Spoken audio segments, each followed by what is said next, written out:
اللهم صل على سيدنا محمد.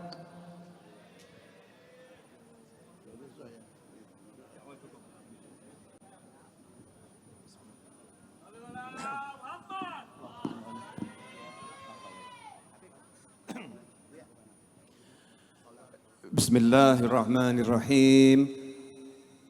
Alhamdulillahi Rabbil Alamin. Allahumma salli wa sallim ala Sayyidina Muhammad. اللهم صل وسلم وبارك عليه. مفتاح باب رحمة الله عدد ما في علم الله. صلاة وسلاما دائمين بدوام ملك الله وعلى آله وصحبه. اللهم صل على سيدنا محمد صلاة تفتح بها لنا فتوح العارفين وتفقهنا بها في الدين وعلى آله وصحبه. السلام عليكم warahmatullahi wabarakatuh. Sahabatku dimanapun antum berada, khususnya semua yang hadir di majlis yang insyaallah full barakah di malam hari ini. Sudah banyak yang kita dengar dan sudah banyak yang kita lakukan. Pertanyaannya, apakah kita pahami? Ya, apakah kita pahami? Memahami bagian kelanjutan daripada mendengar. Seringkali kita dengar tapi enggak paham. Ya, seringkali dengar tapi enggak paham. Kalau paham insya Allah banyak sekali manfaat yang kita dapatkan. Malam hari ini saya enggak akan bicara panjang, enggak akan bicara pendek karena kita juga enggak ngerti bicaranya berapa lama. Sebab yang pegang kendali bukan kita tapi Allah Ta'ala. Ya, yang pegang kendali Allah Subhanahu wa Ta'ala. La haula wa la quwata illa billah. Apa yang pengen saya sampaikan? Izin berdiri. Biasanya saya suka duduk, malam ini saya pengen berdiri. Apa yang pengen saya sampaikan? Tolong dicatat baik-baik di dalam hati. Ya, catat baik-baik dalam hati, sampaikan pada yang lain. Perjalanan hidup majelis-majelis semacam ini, itu yang paling penting adalah menghubungkan hati kepada Nabi Muhammad SAW agar hati kita terhubung dengan Allah Subhanahu wa Ta'ala. Kalau hati ini enggak terhubung sama Allah, maka putus koneksi. Putus koneksi. Ini lampu banyak, sound system banyak, kamera banyak, kalau putus koneksi dari baterainya nggak bisa kerja. Lampunya nggak nyala, soundnya nggak bersuara, kameranya nggak ada artinya. Karena putus dari baterainya tadi, kabelnya putus, koneksinya terputus. Jika lentera itu menjadi tak ada artinya karena terputus koneksi dengan sumber energinya, powernya, maka hidup manusia ini akan benar-benar enggak ada artinya kalau terputus dengan yang maha menghidupkan, yaitu Allah Subhanahu wa Ta'ala. Makanya para ulama dari zaman ke zaman, dari generasi ke generasi, buat majelis-majelis semacam ini agar hati kita nyambung dengan Allah Ta'ala lewat pintu yang paling utama, pintu yang paling besar, utusan Allah yang paling indah, yang paling mulia, yaitu baginda Nabi Muhammad sallallahu alaihi wasallam. Saya mau kasih satu contoh sederhana. Mudah-mudahan insya Allah dipahami. Boleh nanya? Boleh. Pertanyaan saya udah saya tanyakan tiap tahun, tapi saya nanya lagi sekarang. Kalau malam hari ini nggak punya uang, nggak punya aset, gak punya teman, gak punya tabungan, besok harus bayar utang 100 juta, pusing atau enggak pusing? Itulah orang-orang yang belum paham. Ya, orang-orang yang belum paham, pusing. Pertanyaan saya, kalau besok harus bayar 100 juta, hari ini malam ini punya uang 300 juta, tenang atau enggak tenang? Nah ya, ini orang-orang yang belum paham. Kenapa saya bilang orang-orang yang belum paham? Karena ia mengira bahwasanya yang bisa melunaskan hutangnya adalah uang yang tersedia saat ini, dan ia tak akan bisa melunaskan hutangnya kalau saat ini tidak tersedia uang. Betul atau betul? Berarti Tuhannya siapa? Tuhannya siapa? Allahnya di mana? Yang dijadikan sandaran itu apa? Siapa? Nah, ini yang sekarang menyebabkan manusia menjalani kehidupan terbentur-bentur dengan hal-hal yang tidak enak, mengalami hal-hal yang tidak menyenangkan karena memang sandarannya bukan Allah Subhanahu wa ta'ala. Padahal kita udah ikrar la ilaha illallah Muhammadur Rasulullah SAW. Yang ada saat ini bukan sebuah jaminan untuk yang besok. Yang tidak ada saat ini juga bukan sesuatu yang perlu dikhawatirkan untuk besok. Karena yang menguasai segala-galanya hanyalah yang maha satu, yaitu Allah Subhanahu wa ta'ala. Kalau Allah izinkan bisa, Allah enggak izinkan enggak bisa. Kalau Allah berikan dapat, kalau Allah enggak berikan enggak dapat. Semua ngerti, yang maha memberi rezeki siapa? Allah. Pertanyaannya paham enggak? Kalau yang maha memberi rezeki artinya seberapapun uang yang kita cari gak akan kita dapatkan kalau Allah gak kasih. Sehebat apapun kita usaha gak akan kita dapatkan kalau Allah gak beri. Sebagus apapun metode pemasaran yang kita buat gak akan menghasilkan kalau Allah gak kasih. Itu konsep hidup pertama yang harus diyakini oleh setiap muslim. La ilaha illallah Muhammadur Rasulullah SAW.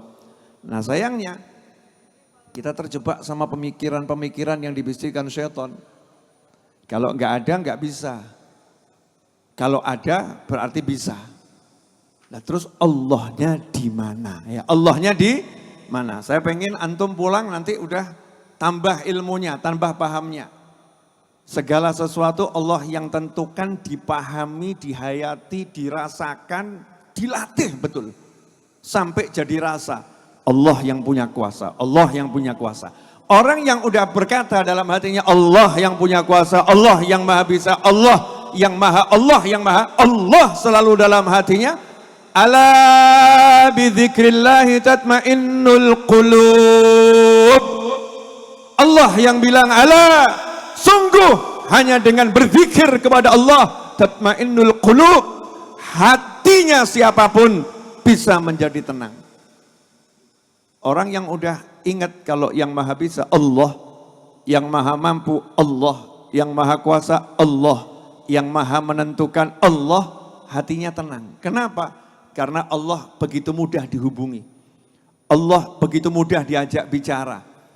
Allah begitu mudah diminta untuk mendengar. Kenapa? Wa huwas sami'ul alim.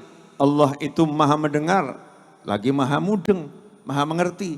Banyak loh orang yang dengar sama kita tapi nggak ngerti.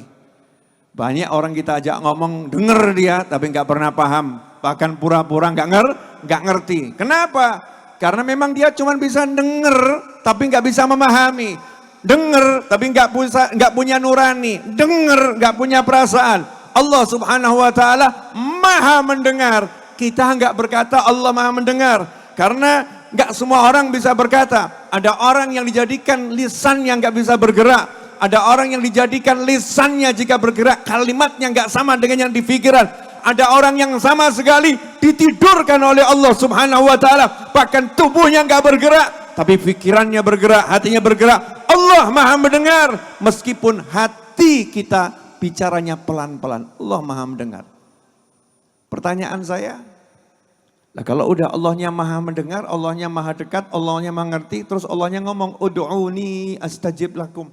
Minta sama aku kasih. Minta sama aku beri. Minta sama aku jawab. Harusnya kita tenang atau enggak tenang? Tenang. Saya punya Allah. Lo kamu nggak punya duit, nggak jadi masalah. Tugas saya minta, lalu usaha. Minta, lalu bekerja. Minta, lalu berupaya. Minta, lalu bergerak. Minta, lalu mencari. Tugas saya. Jangan dibalik. Cari, baru minta. Mana yang sering terjadi? Minta dulu atau cari dulu? Contoh, lapar. Minta makan sama Allah atau cari makan? Kita lapar nih ya, lapar. Di kepala kita ini minta sama Allah makan atau langsung kita berpikir cari makan?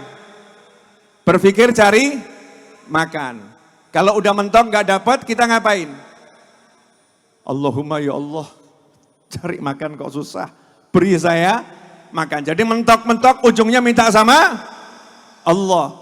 Haus di tengah padang Sahara, di tengah hutan belantara, haus. Mungkin kalau kita bayangkan di Ciledug dan sekitarnya haus, apalagi di pengajian air tersedia. Mungkin langsung kita berpikir untuk cari air. Oh, butuh air minum, cari botol air mineral. Oh, gelas air mineral, cari langsung. Cari. Tapi coba kalau kondisinya misalnya di tengah padang Sahara. Minta dulu atau cari dulu? Cari juga dia, cari. Nggak dapat, baru minta. Ini salah. Hidup itu bukan masalah mencari, tapi masalah minta dulu sama Allah yang punya segala-galanya. Minta dulu kepada Allah yang maha memberi. Minta dulu kepada Allah yang maha kuasa. Minta dulu kepada Allah yang memiliki jagat raya ini. Tuhannya Allah. Minta sama Allah Ta'ala. Kalau kita udah minta, Allahnya ngajarin, cari. Carinya bagaimana? Mintanya bagaimana? Minta caranya ada. Minta dengan duduk bersama seperti ini. Berzikir, berdoa, berjamaah, sholawat. Minta sama Allah Ta'ala. Dengan kita ziarah makam para awliya wa sholihin. Minta sama Allah Ta'ala. Dengan kita sedekah. Minta sama Allah Ta'ala. Dengan silaturahim. Minta sama Allah Subhanahu wa Ta'ala. Kalau itu udah kita lakukan, kita keluar. Caranya mencari, nanti Allah yang kasih. Kamu langkahkan kakimu keluar dari rumah, nanti Allah yang kasih tahu kamu harus bagaimana, apa yang harus kamu lakukan. Sehingga enggak pernah dia mengalami yang namanya bingung, resah, gelisah, pusing. Enggak pernah. Kenapa? Allah membimbingnya. Karena pertama kali yang dia minta adalah Allah Subhanahu wa Ta'ala. Suatu peristiwa terjadi pada Nabi Musa alaihissalam. Nabi Musa itu nabi, kalimullah, ngobrolnya langsung dengan Allah Ta'ala. Tapi kadang-kadang Nabi itu dibuat lupa, bukan Nabi lupa ya. Nabi dibuat lupa sebagai pembelajaran untuk umatnya. Lupanya Nabi itu jadi rahmat. Bukan Nabinya lupa, tapi dibuat lupa. Seperti Nabi Muhammad SAW. Rasulullah enggak pernah lupa. Tapi pernah dibuat lupa, nusitu. Saya dibuat lupa oleh Allah Ta'ala. Ketika habis sholat, sahabat nanya, ya Rasulullah, apakah memang sholatnya dikurangi? Atau engkau lupa? Maka Nabi menjawab, saya tidak lupa dan sholat tidak dikurangi. Saya tidak lupa dan sholat tidak dikurangi. Tapi engkau baru sholatnya 2 rakaat, masih kurang 2 rakaat. Maka Rasul bangun kemudian menambah 2 rakaat lagi. Menyempurnakan sholat sampai 4 rakaat. Rasul mengatakan, saya tidak lupa. Tapi Allah yang membuat Nabi SAW saat itu menjadi lupa, rahmat. Suatu ketika Nabi Musa alaihissalam sakit, ada yang mengatakan sakitnya sakit gigi. Kemudian minta sama Allah, ya Allah saya minta obat untuk sakit gigi saya. Allah berkata itu ada daun pohon, makan daun pohon itu sembuh sakit gigimu. Nabi Musa pun ambil daun pohon dimakan. Selesai sakit giginya sembuh, nggak sakit lagi. Beberapa waktu kemudian Nabi Musa sakit gigi. Sakit giginya kambuh berulang. Maka Nabi Musa ke pohon yang sama, ambil daun yang sama, makan. Ternyata nggak sembuh sakit giginya. Maka ngomong sama Allah Ta'ala, ya Allah, saya udah makan daunnya, kenapa nggak sembuh? Maka Allah berkata, wahai Musa, yang pertama, kamu datang ke saya, kamu nanya ke saya, kamu minta kepada saya, apa obat sakit gigi saya? Maka saya jadikan daun itu sebagai jalan kesembuhanmu. Tapi yang kedua, kamu datang ke daun itu, menganggap daun ini akan jadi jalan kesembuhanmu, engkau makan tanpa minta dulu kepada saya, maka saya tidak jadikan daun itu sebagai jalan kesembuhanmu. Paham maksudnya enggak ini? Jadi sekarang kalau butuh duit minta atau cari? Minta atau cari? Kalau minta sholat subuhnya berjamaah. Kalau minta sholat duhurnya berjamaah. Kalau minta sholat asarnya berjamaah. Kalau minta sholat maghribnya berjamaah. Kalau minta sholat isyaknya berjamaah. Kalau minta cium tangan orang tuanya. Kalau minta silaturahim. Kalau minta ziarah kubur aulia wassalihin. Ziarah kubur orang-orang tua kerabat yang sudah meninggal. Kalau minta jangan lupa sedekah. Kalau minta senyum kepada tetangga, kepada sesama. Itu artinya minta pada Allah Subhanahu wa ta'ala. Kalau minta lakukan yang Allah perintahkan. Allah perintahkan kita qiraatul Quran, baca Al-Quran. Allah perintahkan kita salawat, baca salawat. Allah perintahkan kita istighfar, baca istighfar. Allah perintahkan kita untuk silaturahim, silaturahim. Salat enggak berjamaah, zikirnya kurang dijalankan. Tapi Masya Allah, jam 4, jam 5 keluar dari rumah, kerja ke kantor. Macet atau enggak macet? Macet, capek atau enggak capek? Capek, sampai sore, sampai maghrib pulang. Gajinya tiap bulan gak nambah. Gajinya tetap dia lakukan. Tapi sholatnya gak nambah. Jamaahnya hilang. Habis sholat loncat. Handphone yang diambil bukan tasbih. Bukan jari jemari. Bukan mengucapkan subhanallah, subhanallah, subhanallah. Dengan lembut 33 kali. Alhamdulillah, alhamdulillah, alhamdulillah. Dengan lembut 33 kali. Allahu Akbar, Allahu Akbar, Allahu Akbar. Dengan lembut 33 kali. Ditutup dengan kalimat tahlil. Bukan angkat tangan kemudian mengucapkan bismillah, alhamdulillah, salawat. Kemudian mendoakan orang tua, Rabbi ghafirli wali walidayya warhamhuma kama rabbayani shaghira. Gak doakan orang tuanya, gak doakan tetangganya, gak doakan kerabatnya, gak doakan muslimin wal muslimat, gak doakan dirinya, loncat dan dia merasa dengan cepat saya kembali bekerja, rezeki akan saya dapat. Kasihan yang didapat lelah. Gajian tanggal 25, 5 menit kemudian habis gajiannya. Enggak ada bekasnya, enggak ada barokahnya. Adanya lelah lagi, capek lagi, kemudian ngeluh.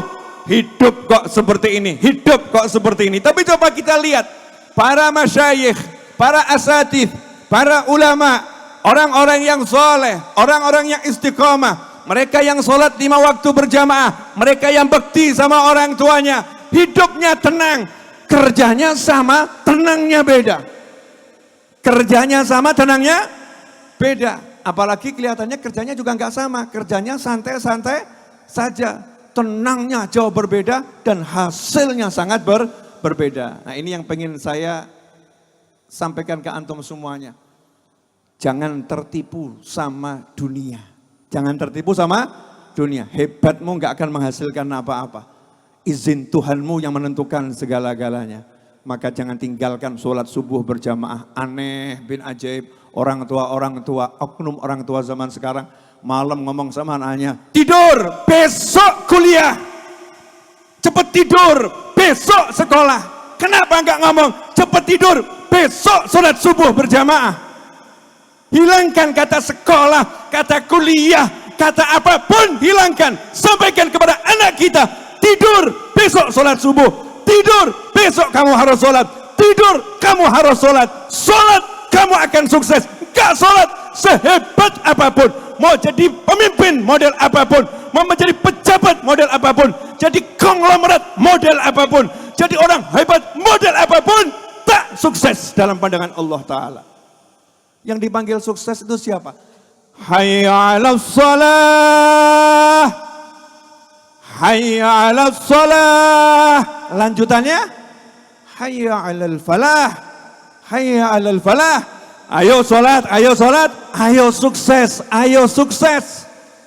Tapi sayang, kejar sukses lewat kantornya, kejar sukses lewat usahanya, kejar sukses lewat hebatnya, menurut pikirannya, tapi ketinggalkan sukses menurut Allah Ta'ala.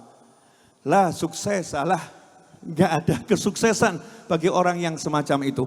Mudah-mudahan bisa dipahami. Paham gak ini? Paham nggak? Berarti hidup itu mudah atau susah? Mudah, mau sholat 5 waktu, angkat tangan doa. Kemudian usaha. Nanti usahanya Allah yang kasih. Usahanya Allah yang bimbing. Usahanya Allah yang akan cerahkan.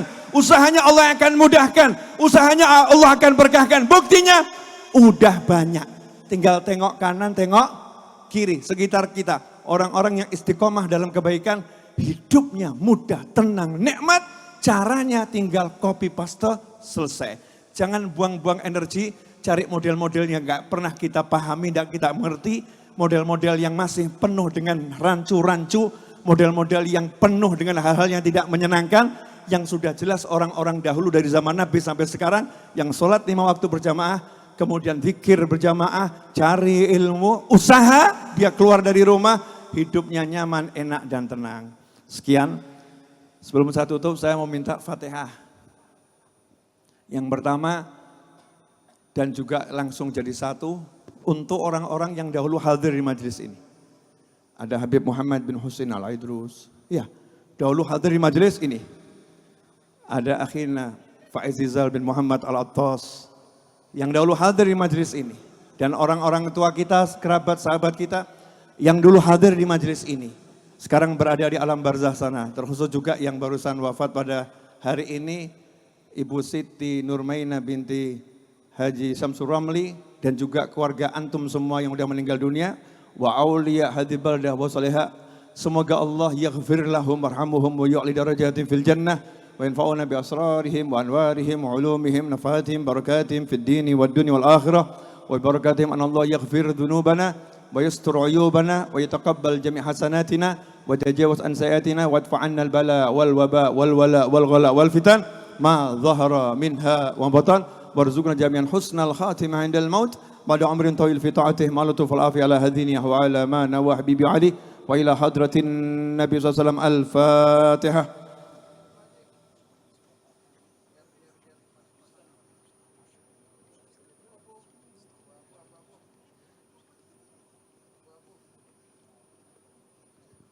Perhatian, miskin itu bukan dosa, kaya itu enggak wajib. Karena itu jangan bingung dengan kehidupan. Wassalamualaikum warahmatullahi wabarakatuh. Waalaikumsalam warahmatullahi wabarakatuh. Terima kasih guru kita yang dimuliakan Allah Subhanahu wa taala.